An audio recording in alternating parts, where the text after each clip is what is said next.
You guys had a lot to do in a short amount of time this offseason leading up to the start of the season. How has the progress been so far with that task? Yeah, for the most part, our guys are competing, and we went a little lighter this morning. We've had a couple this is our second two-a-day, our fourth practice, and our message to our players is to grow each day. And there's times where you see progress, and there's times where we take steps back. And our biggest thing is fighting through adversity.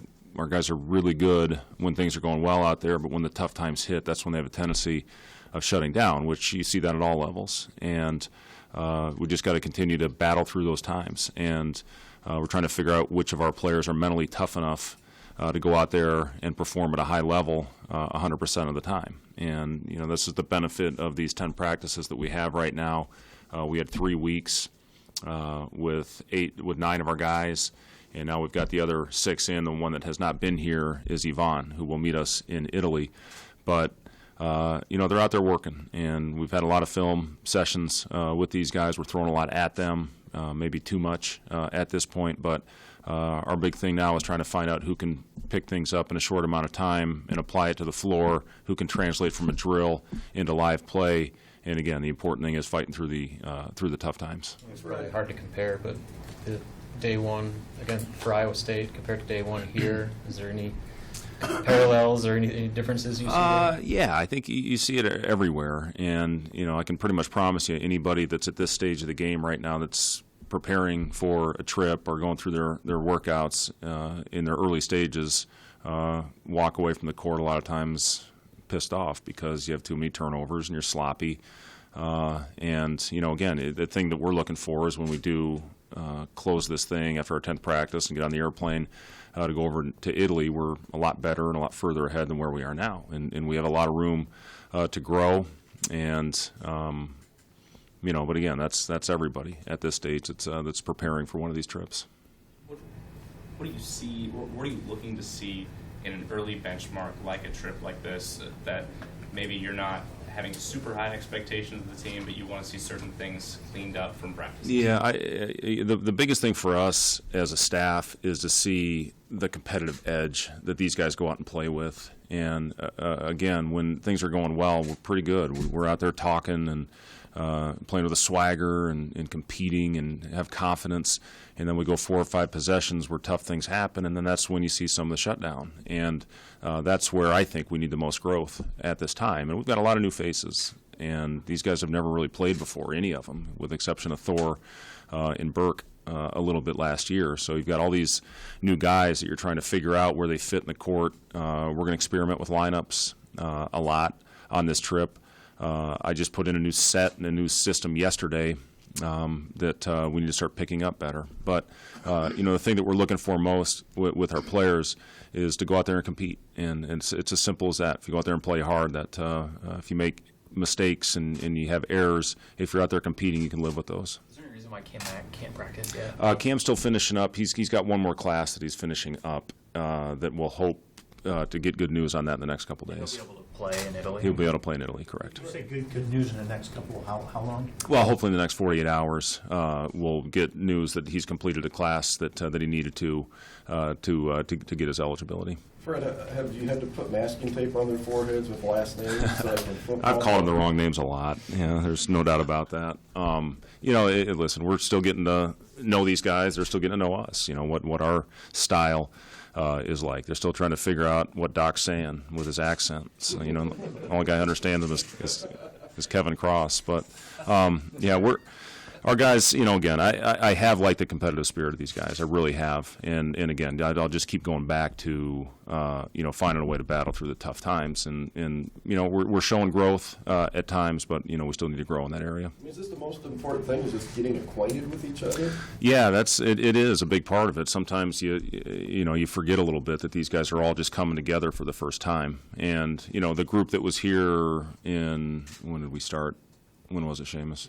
In June, when we had our first summer session, the guys are here. They're further ahead. They should be at this time. But then you get Hanif here, who's a great leader. He's got as good a voice as anybody out there on the floor, helping the young guys through the process. You get a guy like Mate here who has a very high basketball IQ.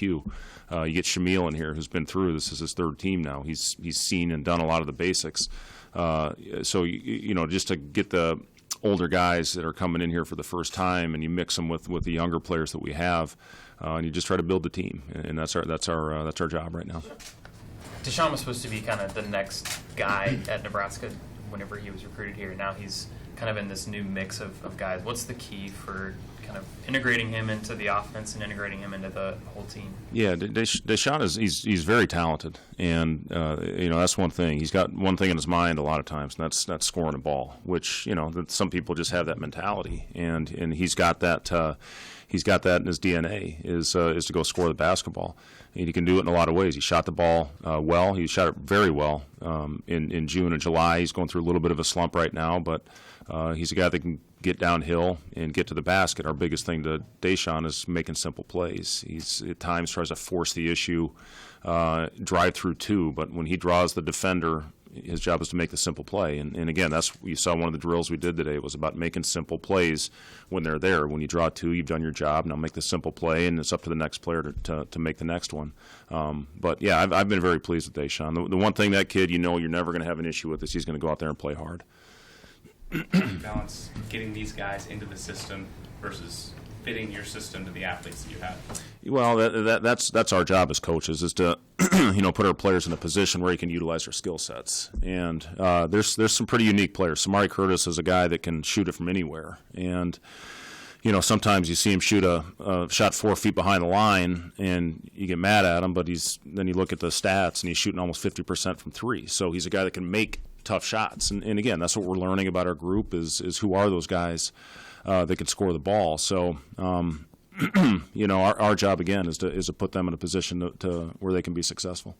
An update on Shamil's waiver request, and are you still feeling fairly confident about that? No update with Shamil at this point.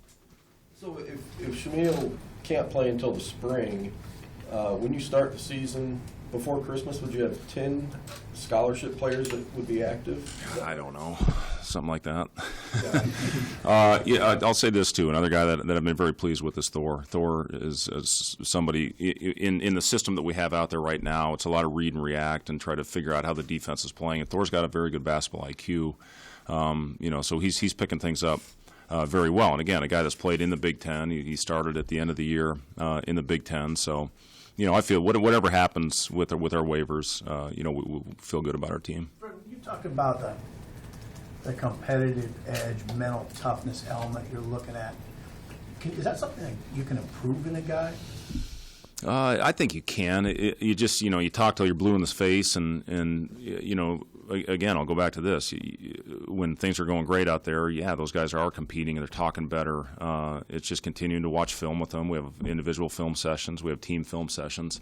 And you sit in there and you ask questions. And, I am a guy that tries to make it interactive to where everybody's involved. And you ask a kid, Gervais, what are you doing on this? Talk me through this. Why did you do this play? Why aren't you talking to Shamil?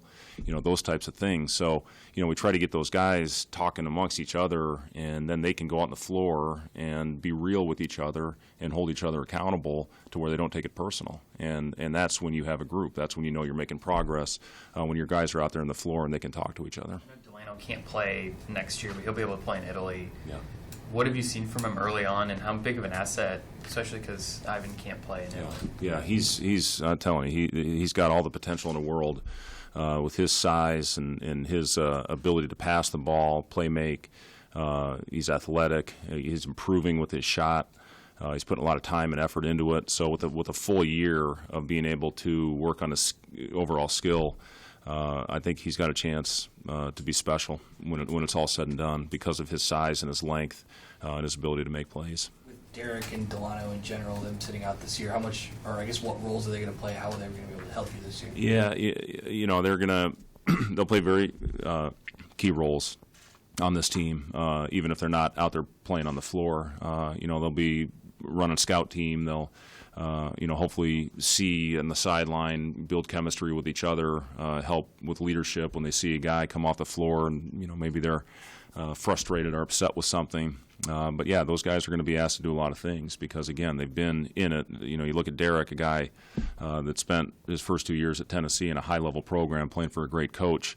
He can help these guys through some growing pains, even though he won't be on the floor this year. I mean, obviously your strength is coaching offense, but can you kind of verbalize how important Doc is to this and how much defense has to be part of this? Yeah, I mean, obviously you have to be able to defend if you're going to have a chance to win, and that's where, for me, it was so important to get a guy like Doc here that can really help. That's coached in this league, that is one of the most respected coaches in this game as far as what he does on the defensive end of the floor. For Doc, it's very simple. It's all about getting back, communicating, rebounding, and we need to grow in all those areas. We're I would say very poor as far as our overall communication right now. Some guys are obviously way better than others.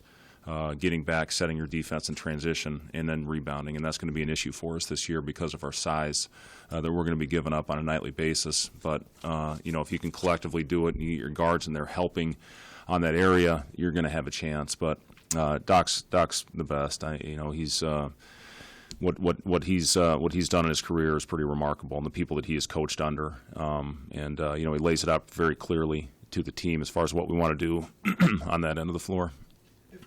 When you're putting together a team where you're bringing in basically double-digit number of new guys that are all coming together for the first time, how much do you weigh personalities as far as meshing them, like alphas and betas and that sort of a thing? Yeah. And then how has it kind of shown up here as you start to get to know them as they're on campus? Yeah, now? I mean, you try to force them. I think we're going to take them bowling tomorrow. Just again to force them to talk to each other a little bit. The great thing about Italy, I look back at my time, my second year, I guess it was at Iowa State, when we had all those transfers become eligible. It was a great opportunity for our guys to go really spend quality time together, and we need that. We need that in a big way. The funny thing about those trips, our guys, the most thing they looked forward to was getting back to the hotel where they had Wi-Fi so they could get back on their phones, which is kind of sad, but that's just the reality, the world that we live in right now. But, when you sit at a dinner after you play a game, and we're going to have, I think, 2 very high-level games against a Lithuanian pro team over there, but you go and you sit around and you talk about it where you don't have the distraction of that little device that they become so attached to. But that's a huge part of this opportunity in front of us, is the chance to build the chemistry with each other. We don't have a time frame right now. You get the 4 hours a week. Generally in the off season right now, we can go for 8 hours a day if we want to. I wouldn't do that, but we get 2 practices with them. We went an hour and a half this morning. We'll probably go 2.5 tonight and get them up and down and scrimmage a lot. So it's a lot of opportunities for our guys to get to know each other, build chemistry, see who can play together, especially when times are tough, and who can play with each other down the stretch. You mentioned Samari being a three-point shooter in practice, but any other guys you believe are going to be quality? Do you think this could be an overall good perimeter shooting team this year? We'll see. Mate Kavas is a guy that's proven it at the collegiate level, shooting 46 from 3 a year ago. Every time it comes off his hand, I think it's going in. He's been really good. Shamil has played at a high level. I think he's got a chance to be a good shooter. Burke, again, is shooting the ball well. We've worked a lot in his footwork, really to try to clean things up. Collectively, I think we have a chance. We're going to put a lot of time and effort into it, I promise you that. And hopefully, guys step up and make them. More questions, man? What do you envision Hanif's role on the team being? Yeah, again, I see Hanif as being one of our leaders, and he's always talking, and that's where it starts with your guys. If they're going to lead, they got to be able to talk out there on the floor, and you've seen that. He's only been out here for 3 practices, Seamus, our 3rd practice today, but you've seen early on that he's a guy that really will try and talk to the team. So I think leadership is a big thing where it starts with him. He's a tough kid. I do think defensively he's going to go out there and battle. He's another guy that can make a shot. Again, we're working on a lot of fundamentals, especially with the guys that are just starting with our practicing. But I've loved what I've seen out of Hanif. I think he's got a chance to have a great year. He said he's still trying to figure out where the best places to eat are. He's Me still too. Very, very new around here. Yeah. In your experience, is that unique for a guy that's in just a completely new situation to be that comfortable talking and being a voice? on the Yeah, board? but a lot of times, you ask the question, can you teach it? Can you teach, those little things? Can you teach guys to be better communicators? It's an innate quality in Hanif. He's got it in him. And, a lot of that probably stems from the fact he's played at a high level. He started at Marquette, and for a reason to get closer to his mother, he went down to Florida Gulf Coast. But he's played in two very good systems where I think he's probably been forced to do that. But you can tell he's got it in him. We could tell when he was recruiting him that he was going to be one of our better leaders. Anything else, Coach? Thank you, guys. Appreciate it. Nice seeing you all.